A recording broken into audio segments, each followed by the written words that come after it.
Casamento, divórcio e novo casamento. Falamos na primeira parte sobre casamento. Agora iremos falar sobre divórcio e novo casamento de acordo com a Bíblia. Você possa estar refletindo, possa estar acompanhando nosso canal, possa estar aí deixando o seu like, estar compartilhando, tirando dúvidas, esteja interagindo com o canal, comentando, trazendo críticas que possam aumentar o nosso desejo de estar contribuindo cada vez mais com o aprendizado bíblico, né, nos nossos temas. E quem tem meu contato pode estar fazendo contato, quem fazer os comentários lá nos vídeos, estaremos todos aí prontos a contribuir para o crescimento espiritual de todos nós, tá ok? Você possa deixar o seu like, possa estar cooperando aí com o canal, se inscrevendo, pedindo às pessoas que você conhece para se inscrever no canal, o canal venha crescer também, isso vai nos impulsionar e nos incentivar a também fazer cada vez mais para estar trazendo mais conteúdos de qualidade para o canal, tá ok? Vamos ao vídeo, que Deus te abençoe e acompanhe nosso canal. Tínhamos abordados há uns dias atrás sobre a questão do casamento, divórcio e novo casamento. Falamos sobre o casamento, falamos da importância, do valor que Deus instituiu o casamento, a união. Diz que o homem deixaria pai e mãe e iria se unir à sua mulher e os dois seriam uma só carne. Falamos sobre isso, valorizamos, dissemos tudo a respeito do casamento. E ficamos de, no segundo momento, falar sobre divórcio e novo casamento, que vamos falar agora, de uma forma assim, não tão aprofundada, mas que vai esclarecer as mentes das pessoas para deixar bem claro. E se alguém tiver alguma dúvida e quiser nos questionar, quiser conversar conosco, pode estar fazendo contato através dos comentários ou pode até buscar o nosso contato e nós teremos o prazer de conversar mais profundamente, né? Mais profundamente sobre esse assunto, ok? Então eu vou iniciar aqui com a questão que Mateus relata aqui uma palavra do próprio Jesus, quando os fariseus vieram interrogá-lo sobre a questão se era lícito que o homem se divorciasse da sua mulher, que lhe desse carta de divórcio. O texto se encontra em Mateus 19, versículo 9, que diz assim, Jesus já respondendo, né? Eu, porém, vos digo, quem repudiar sua mulher, não sendo por causa de relações sexuais ilícitas, e casar com outra, comete adultério. E o que casar com a repudiada, comete adultério. Então eles falaram assim, Senhor, é lícito que se dê carta de divórcio à mulher? Jesus disse que não, mas Moisés permitia, ele disse, por causa da dureza do vosso coração. Nunca foi o propósito de Deus que o casal viesse a se divorciar. Mas o coração humano, a dureza do coração humano, Moisés permitiu, Deus permitiu através de Moisés que houvesse isso. Mas Jesus deixa aqui claro que isso não é o propósito de Deus. Ele vai dizer que se não for por relações sexuais ilícitas, né? Olha, quem repudiar sua mulher não sendo por relações sexuais ilícitas e casar com outra, comete adultério. Então, o homem que se separa da sua mulher, que não foi por questões de porneia, lá no grego, né, relações sexuais ilícitas, e casar com outra, comete adultério. E isso, claro, tanto vale para o homem como para a mulher.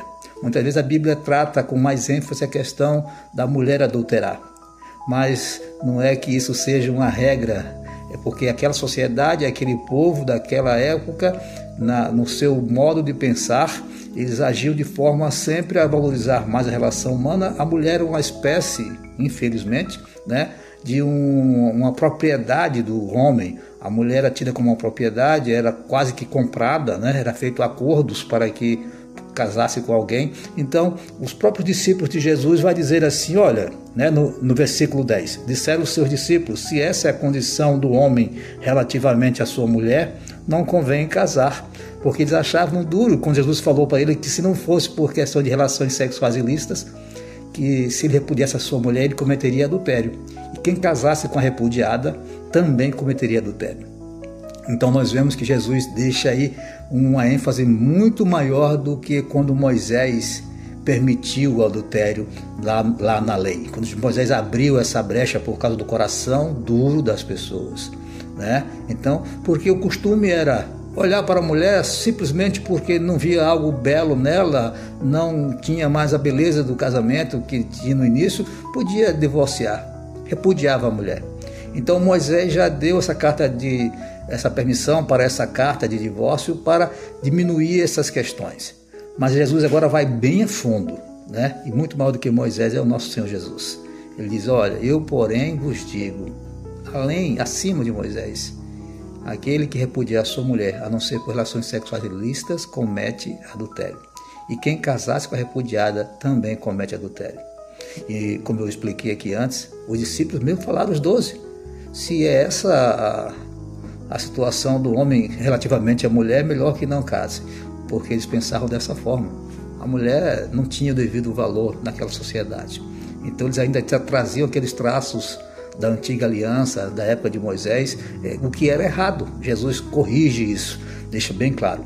Então nós começamos já dizendo que o divórcio só é permitido, segundo a Bíblia, segundo os preceitos de Deus, se for por questões de relações sexuais ilícitas.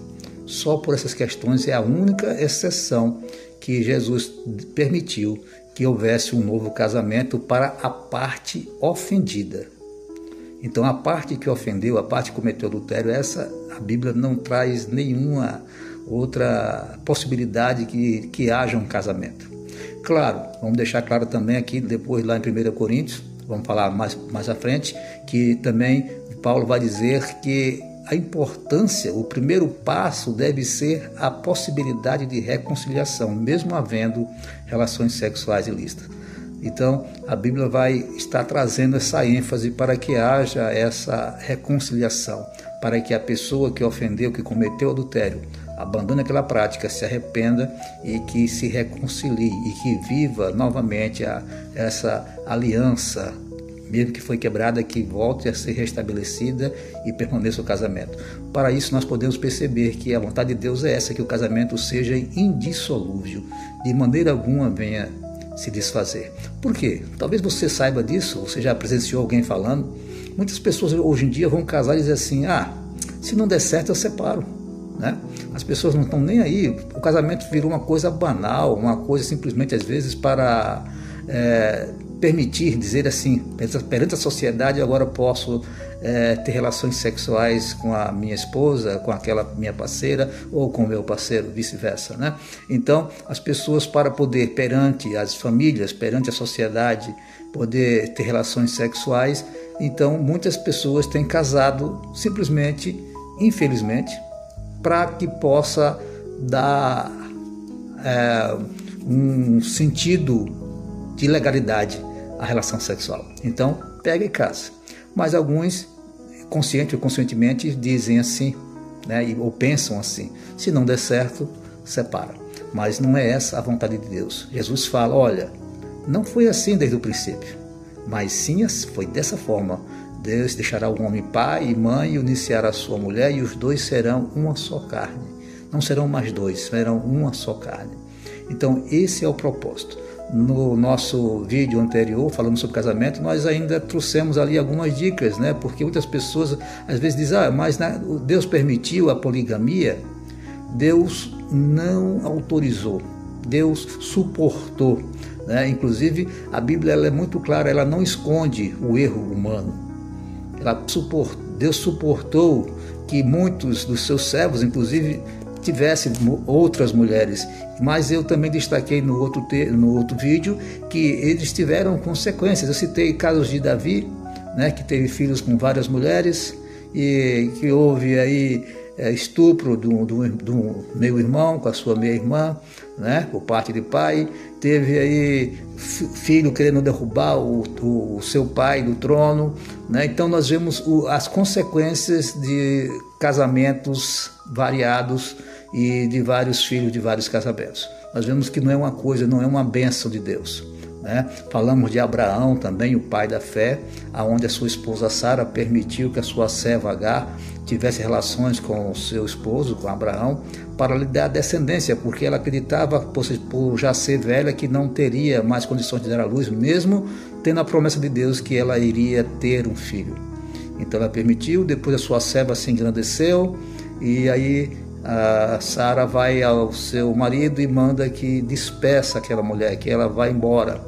E nós vimos que ela mandou embora ela e o seu filho Ismael. Então nós vemos a consequência de casamentos variados, de muitos casamentos de uma só pessoa. Então a poligamia não é uma coisa que Deus aceita, Deus permitiu, mas deixou consequências severas e sequelas nas vidas das pessoas. Mas falando do divórcio, como eu disse aqui agora, Jesus diz, olha, a única exceção que Jesus coloca é aqui em Mateus 19, 9. Eu, porém, vos digo, quem repudiar sua mulher, não sendo por causa de relações sexuais ilícitas, isso aí, qualquer relação sexual ilícita, né? E casar com outra, comete adultério. E o que casar com a repudiada, comete adultério. E repito aqui, tanto a mulher como o homem. Tá ok? Então, e os discípulos se assustaram no versículo 10. Se essa é a situação do homem frente à mulher, então é melhor não casar. Porque eles acreditavam naquele costume antigo que a mulher era uma espécie de propriedade, como eu disse, e que eles tinham direito de repudiar de qualquer forma. Então, casamento é uma questão indissolúvel. Deus criou a família para ser indissolúvel, até que a morte o separe. E falando até a morte o separe, é o nosso próximo texto, na carta de Paulo aos Romanos, no capítulo 7. Capítulo 7 de Romanos. Vamos dar uma folhada aqui na nossa Bíblia. Capítulo 7 de Romanos. Vocês podem também acompanhar aí. Capítulo 7 de Romanos, versículo 2 e 3. Paulo vai trazer aqui uma analogia sobre o casamento, né? Diz, porventura, aqui desde o versículo 1, ignorais, irmãos, pelo fato os que conhecem a lei, que a lei tem domínio sobre o homem por toda a sua vida. Ora, a mulher casada está ligada pela lei ao marido enquanto ele vive, mas se o mesmo morrer, desobrigada ficará da lei conjugal, de sorte que será considerada adúltera se vivendo ainda o marido unir-se com outro homem. Porém, se morrer o marido, estará livre da lei e não será adúltera se contrair novas núpcias. Então, Paulo aqui agora traz a questão sobre a morte. Então, nós estamos ligados, o homem, a sua esposa, enquanto ela viver. Se ela morrer, o homem pode contrair novas núpcias. E assim também a mulher está ligada ao seu marido enquanto ele viver.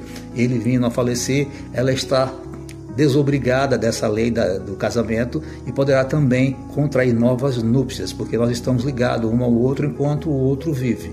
Então, querendo, a pessoa que teve o seu cônjuge falecido poderá contrair novas núpcias e não estará cometendo adultério. Paulo deixa aqui claro que se for separar e casar com outro ou com outra, né? O homem com outra e a mulher com outro, enquanto o seu cônjuge ainda vive, esse estará ou esta cometendo adultério, um pecado terrível perante Deus.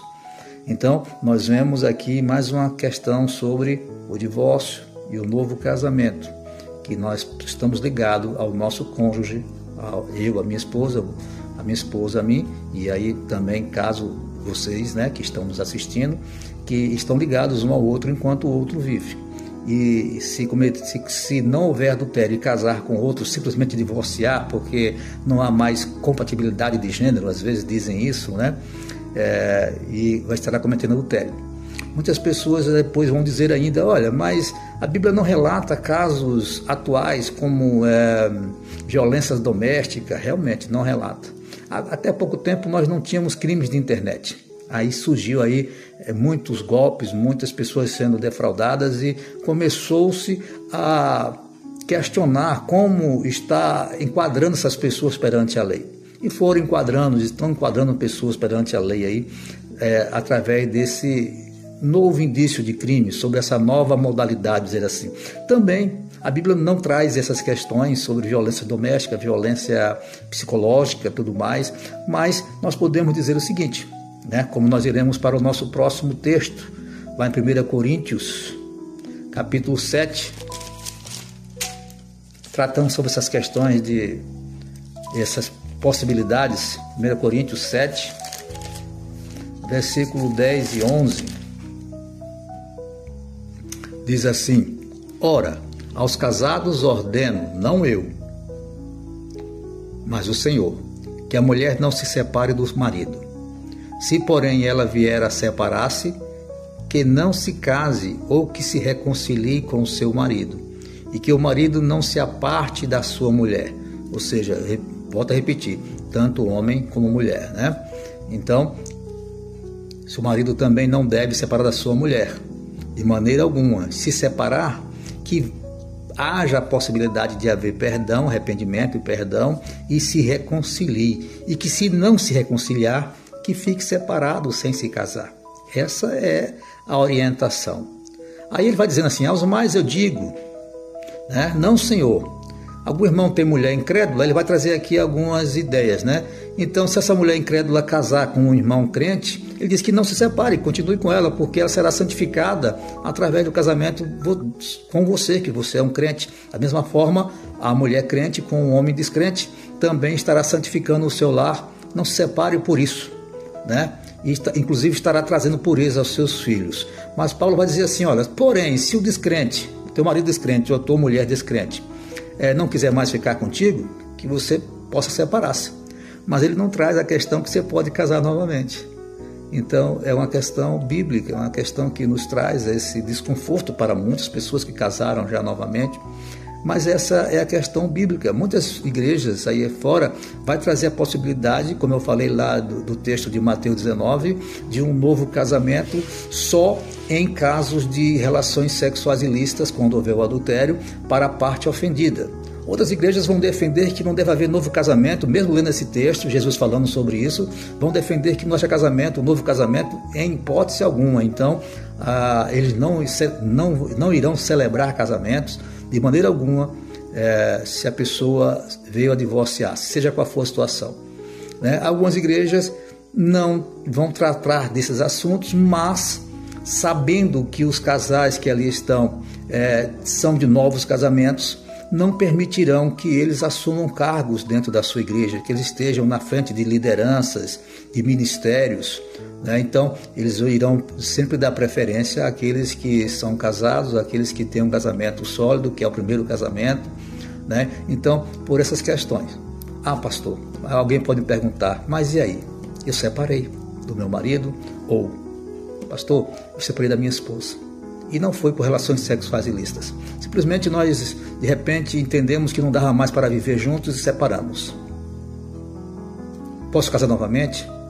Eu digo, olha, a consciência é sua. Biblicamente, a Bíblia em momento algum, nem no Antigo Testamento, nem no Novo, vai dizer que você pode casar novamente. Vai dizer que você possa contrair novas núpcias e que você não estará cometendo adultério. Ah, pastor, mas eu pedi perdão a Deus e apresentei o meu casamento diante de Deus, esse meu novo casamento, e eu não posso te julgar. Não é eu que vou julgar você, mas é o próprio Deus. Então é a tua consciência da tua nova esposa, ou você, mulher, com o seu novo marido, que estarão diante de Deus. Eu não vos julgo, a palavra é que julga, o próprio Jesus falou isso. Então cada um com a sua consciência, né? Paulo vai dizer que é melhor que vivam só, que não se casem e se dediquem ao Senhor.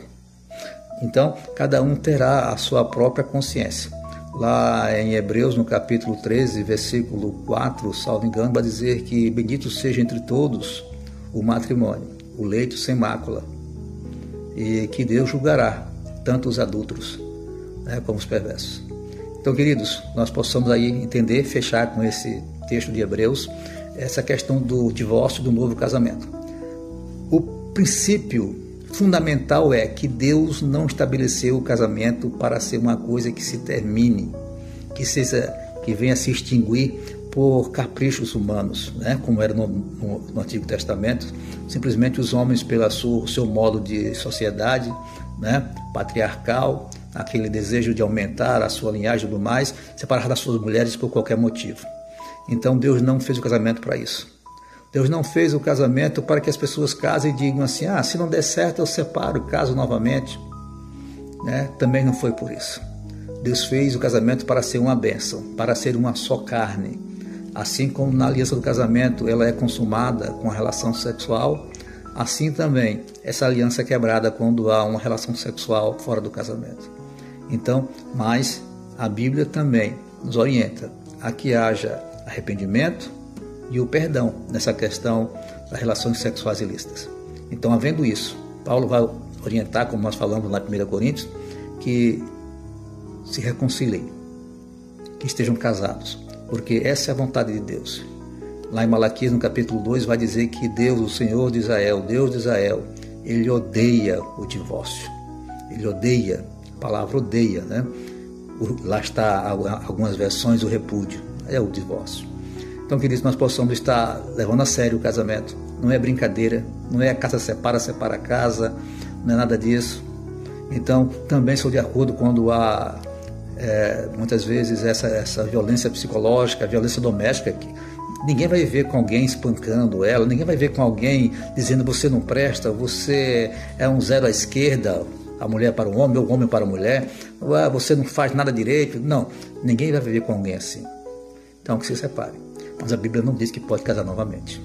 Então, se você é um cristão, se você vive os preceitos da Bíblia, você é orientado a fazer isso. Ah, pastor, mas quando eu conhecia Jesus, eu já estava no segundo casamento, ou no terceiro, no quarto, não sei. Então já não era o meu primeiro casamento.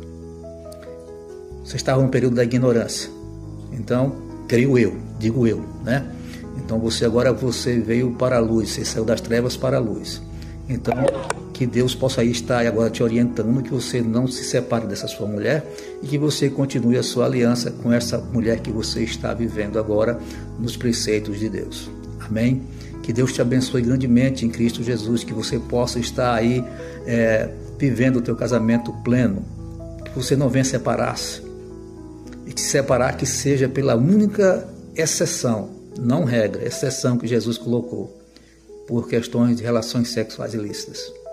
E aquela pessoa que cometeu, ou seja, que ofendeu, a parte que ofendeu, ela biblicamente não tem direito a um novo casamento. Então, se ela se arrepende, ela vive agora para o Senhor, adorando, servindo a Deus, mas sem um novo casamento. Então, queridos, como eu disse também aqui, fica da consciência de cada um. Se quiser conversar comigo mais, faça nos comentários, esteja aí deixando o teu like, esteja aí compartilhando, tira dúvidas, esteja aí fazendo contato comigo. Quem tem o meu contato pode fazer contato direto, eu estarei conversando. Se você achou textos que eu não achei, né? Textos novos, talvez que, não sei, algum pregador falou aí, alguma coisa, traga para nós também, nós iremos estar debatendo sem problema algum, ok? Mas essa é a parte bíblica que fala sobre divórcio e novo casamento. Que Deus te abençoe grandemente, abençoe a tua família. O divórcio, uma separação é prejudicial para todos. Os filhos padecem, a parte que foi ofendida padece, e até a parte que ofendeu também, seja por arrependimento ou seja até por remorso, acaba também padecendo muita tristeza. Que Deus nos livre de todo esse mal. Em Cristo Jesus possamos ter uma aliança, assim como Cristo com a sua noiva, que representa a igreja. Nós possamos também ter a nossa aliança com a nossa esposa, a esposa com o seu marido, seja indissolúvel, que nada venha nos separar. Amém? Fiquem todos com Deus. E vamos orar com o pastor Jairo, sentir a paz que ele traz para nós, incentivador da conversão a Cristo. Em sua oração ouvimos sua voz.